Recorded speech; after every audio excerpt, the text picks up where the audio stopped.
कपड़े लेने, बर्तन लेने, भैया काहे के लिए चाहिए? वो पंडित जी को देना था, देने के लायक देने वाला। और सेठ जी भी बड़े होशियार हैं, वो जो उनके दुकान में नहीं बिक रहा वही वाला निकाल के दे देते हैं, ये ले जाओ, ये देने के लिए ठीक है। जरूरी नहीं है कि आप पूरा धोती कुर्ता टॉवल सब दो, धोती कुर्ता साफी पूरा दो, जरूरी नहीं है। दान सत्पात्र का होना चाहिए, पात्र को दान करना चाहिए। वस्तु वो दान करो जो पंडित जी प्रयोग करें।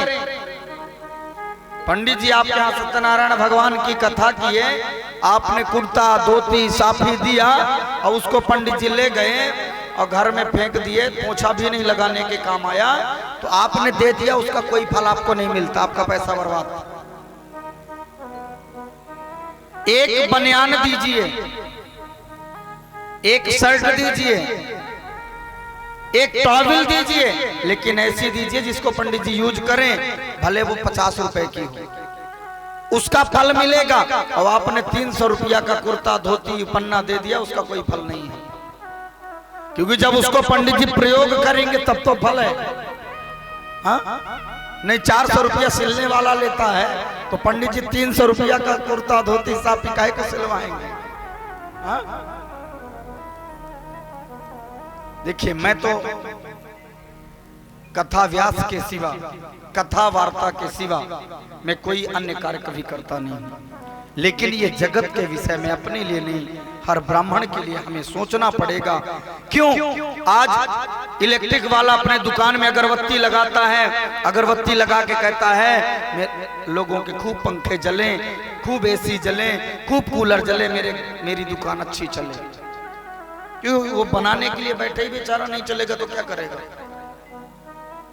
डॉक्टर साहब हॉस्पिटल में अगरबत्ती लगाते हैं, खूब हॉस्पिटल चले, इतना बड़ा हॉस्पिटल बनवाया, अगरबत्ती लगाएंगे, पूजा करेंगे, खूब प्रभु मेरे यहाँ आए, सब अगरबत्ती लगाते हैं। पंडित जी भी सवेरे उठते हैं तो 2 अगरबत्ती लगा के कहते हैं मेरा यजमान खुश रहे, क्योंकि जब मेरा यजमान खुश रहेगा, प्रसन्न रहेगा तो 2 पैसा मुझे भी देगा, यदि वो ही परेशान रहेगा तो मुझको क्या देगा बेचारा। तो एक ब्राह्मण है जो आपके लिए इतना सोचता है, और आप ब्राह्मण के लिए इतना अच्छा सोचते हैं कि जो सबसे 3rd क्वालिटी का माल होगा वो पंडित जी को ले जाके दे दो। हाँ? जो कोई न ले वो पंडित जी को दे आओ। शादी विवाह होती है, शादी विवाह में मैरिज हॉल बुक करने में कंजूसी नहीं, बढ़िया बिल्कुल परफेक्ट होना चाहिए। हाँ? डीजे वाला बढ़िया होना चाहिए, रोड लाइट बढ़िया होनी चाहिए, घोड़ी बढ़िया होनी चाहिए, सबको एडवांस लगा के आते हो तब वो आता है।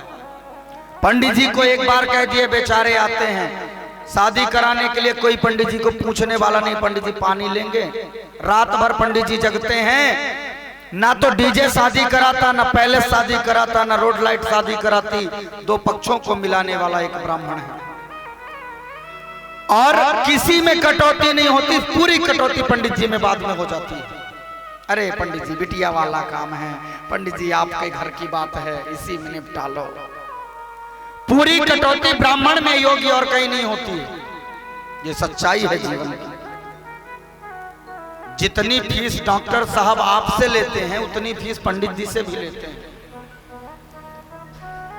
आलू अगर आपको 20 रुपया किलो मिलता होगा तो पंडित जी को 15 में नहीं देता, अरे पंडित जी हो गया। पंडित जी को भी वही रेट मिलता है।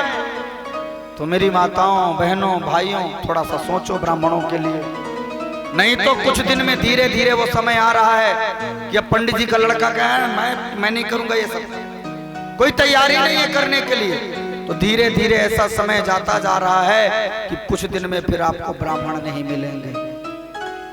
जब वो यही देखेंगे कि पंडित जी के लिए सारी कटौती, तो भैया करो, पंडित जी भी कहीं दुकान कर लेंगे। हाँ, पंडित जी भी कहीं दुकान कर लेंगे, उसी से काम चलाएंगे। तो ये हमारा आपका सबका कर्तव्य है कि थोड़ा सा सोचिए,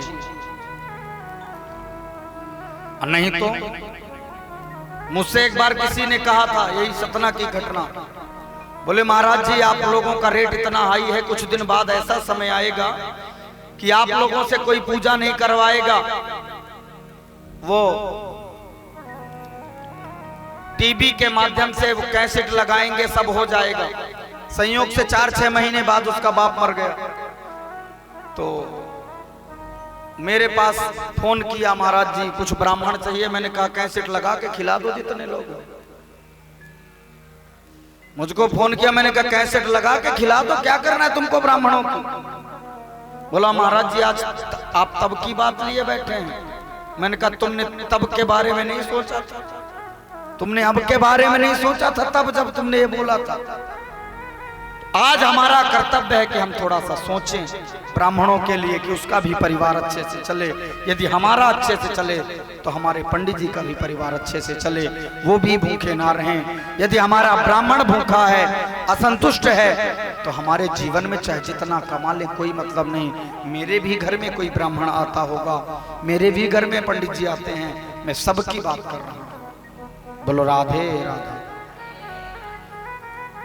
यहां तो जितने बैठे हैं सब परमदानी हैं, और सच में मैं बिल्कुल परिहास की बात नहीं करता, नितांत मैं इस व्यासपीठ को बर्बाद नहीं करता, ये बड़े भाग्य से मिलती है।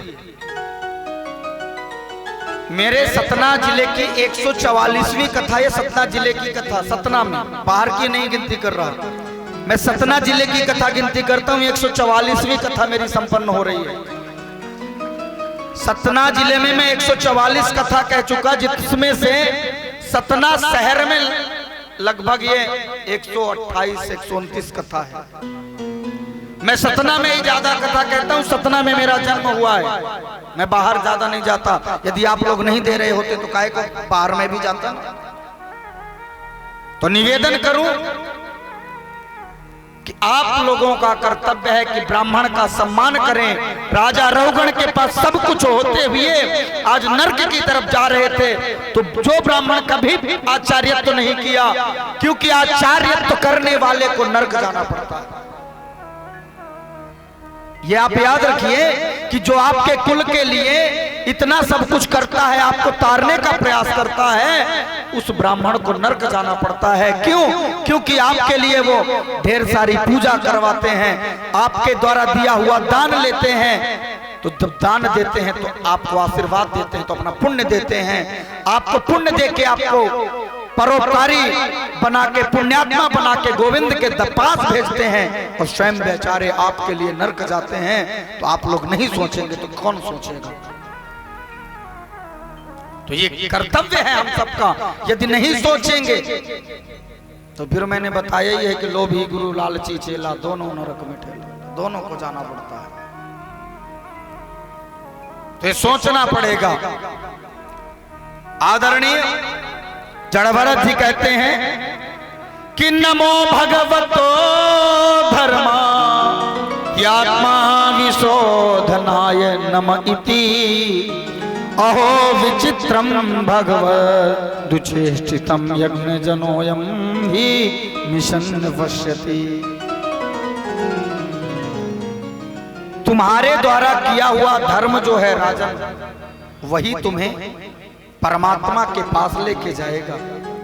राजा रहुगण ने कहा कि गुरुदेव मैं करूं क्या, मुझे करना क्या चाहिए, धर्म क्या है? बोले अपने जीवन में किसी ब्राह्मण का, गौ का, संत का, कन्या का, माता पिता का अपराध ना होने देना, इससे बढ़ के कोई धर्म नहीं है। और यदि इतना नहीं किया तो सब बेकार है। बोलो राधे राधे। तो महाराज बड़ा सुंदर कथा सुनाया है आदरणीय रहुगण जी को आज जड़भरत जी ने, और सुंदर कथा सुना करके कहते हैं कि हमारे जीवन का बस यही कर्तव्य है कि धर्म के मार्ग पर चलें और सब जीवों की रक्षा करें, किसी को मारे नहीं। आदरणीय सुखदेव जी से परीक्षित जी पूछते हैं, गुरुदेव निवृत्ति मार्ग कथिता आदौ भगवत यथा क्रमयोगोपलब्धेन ब्रह्माणा यदि संस्कृति। गुरुदेव आपने कहा कि छोटे मोटे जीवों के को बचा के चलो, तो गुरुदेव ऐसे पाप तो हमसे डेली होते हैं, कुछ पाप हमारे द्वारा डेली होते हैं। जैसे भोजन पकाते समय अन्न को साफ करने से अनेक कीड़े मर जाते हैं, चलने से हमारे गाड़ी के नीचे पैर के नीचे अनेक कीड़े आ जाते हैं, श्वास लेने पर एक बार श्वास लेने से असंख्य कीटाणु मर जाते हैं। तो क्या उनका भी पाप लगता है? भोजन बनाते समय लकड़ियों में कीड़े वो जल जाते हैं, अथवा हम आंखों से बुराई देखते हैं वो भी पाप होता है, बुराई सुनते हैं वो भी पाप है। गुरुदेव कुछ पाप तो हमसे डेली होते हैं, उन पापों से बचने के लिए क्या करना चाहिए? अब ये सत्य है कि कुछ पाप डेली होते हैं। सुखदेव जी से परीक्षित जी ने कहा क्या उनका अपराध हमें लगता है, क्या उन पापों का प्रायश्चित करना पड़ता है? बोले हाँ। बोले आग में हाथ चाहे जान के रखो या बिना जान के, हाथ रखोगे आग में तो जलेगा। ट्राई मत करना जाकर कि दोस्ती कर लो आग से, नहीं हमारी दोस्ती है आग से, हाथ रखेंगे नहीं जलेगा। आग का स्वभाव है जलाना, जलाएगा। ऐसे ही यदि हम पाप करेंगे तो पाप का परिणाम आपको भोगना पड़ेगा। तो गुरुदेव क्या करना चाहिए और कौन से पाप का क्या फल है? तो भैया 28 प्रकार के नरकों का वर्णन किया है। मैं 2-4 नरक के बारे में आपको बताता हूं कि कैसे कैसे नरक हैं। यदि उन सब नरकों के बारे में बताया तो आधे लोग कहेंगे आज के बाद से कथा सुनना बंद। 28 प्रकार के नरक हैं। तामिश्रंद, तामिश्र, रौरव, सालमली, बैतरणी, कुंभीपात, ये नरकों के नाम हैं। अब जो तामिश्र नरक है ना, जो यहां पर किसी को सताते हैं, कष्ट देते हैं, क्रोध करते हैं,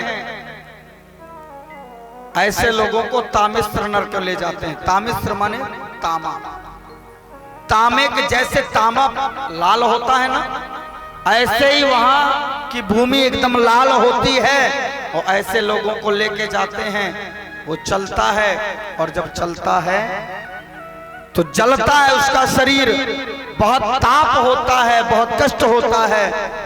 इधर पीछे से यमराज के दूत,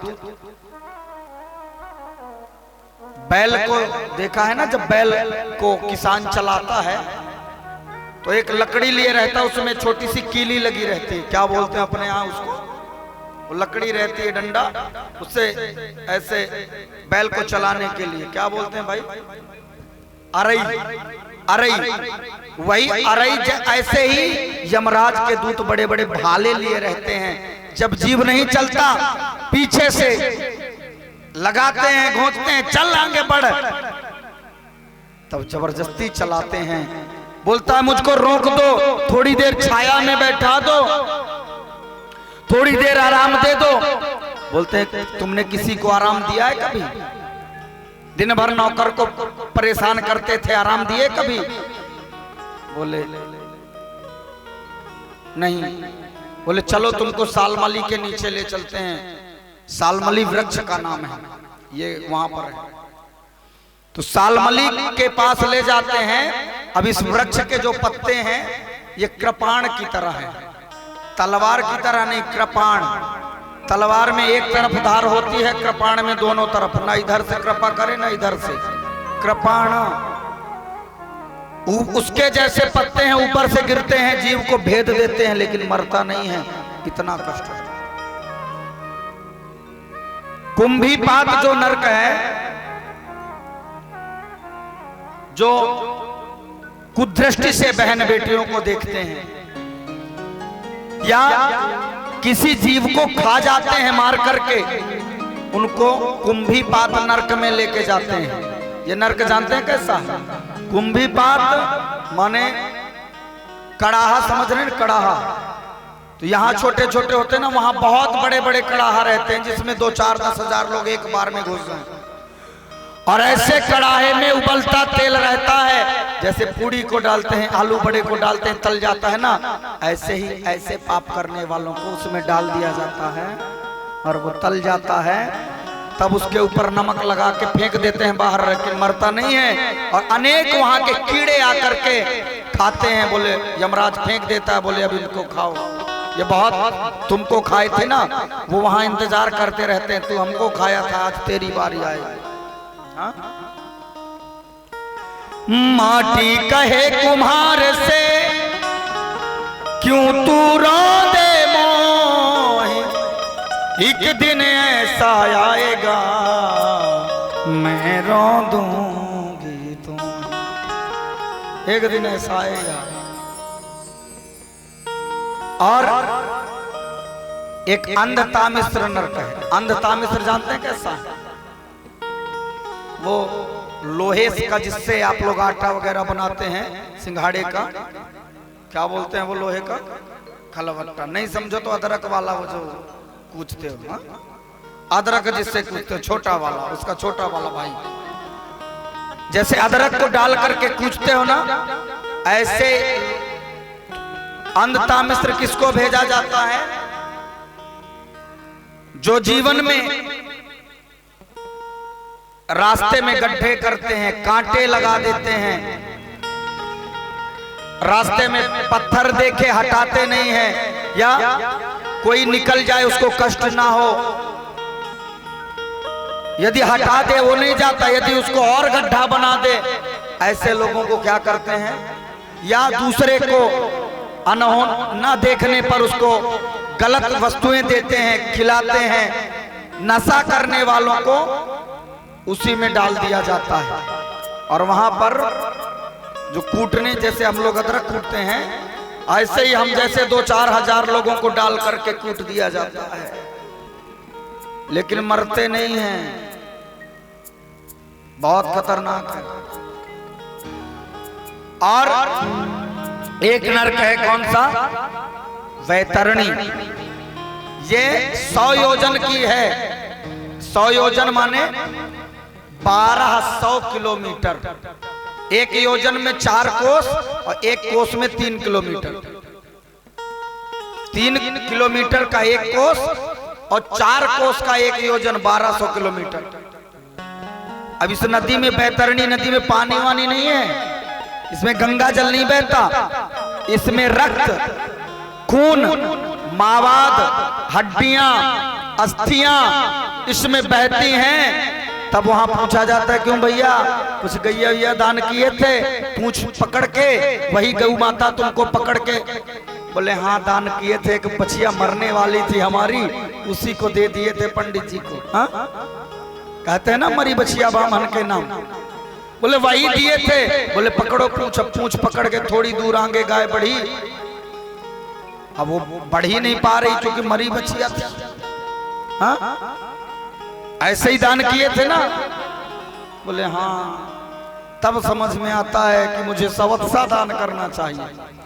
आजकल लोग कहते हैं कि पंडित जी गौदान लेते ही नहीं है। गौदान करिए तो ले पंडित जी। अब आप लोग छांटे रहते हैं कि ये गैया बहुत लात मारती है तो पंडित जी को दे दो, या आप दूध देना बंद कर दी है तो पंडित जी को दे दो। तो ऐसी गाय दान करने का फल नहीं होता है। गौदान करिए, दूध देती हुई गाय का दान करना चाहिए, उसका फल होता है बछड़े के साथ। सवत्सा, शास्त्र में सवत्सा गाय का विधान है। तो महाराज सवत्सा गौ का दान करिए।